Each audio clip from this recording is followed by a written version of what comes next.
mini day, napaisip ako na, what if umuwi ako sa amin, tapos doon ko ituloy yung pangarap ko, magiging isang vlogger.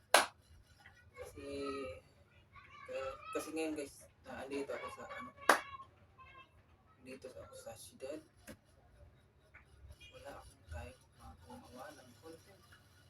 Kasi atang trabaho ko, duty, tapos tulog, duty, tulog.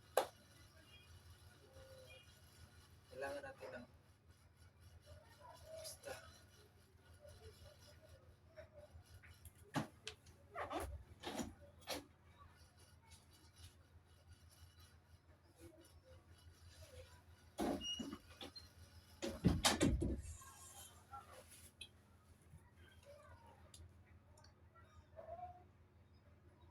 Mas gusto ko pang umuwi sa amin para gumawa ng content doon. Kasi dito, wala pa akong gumawa ng content. Hindi ko alam kung anong gagawin. Saan ako magsisimula? Walang views yung mga video ko eh. So, sa mga YouTuber dyan, sana supportan nyo yung channel ko. Kasi magsisimula pa tayo. Wala pang views. Yung isang account ko, maraming views ngunit daming copyright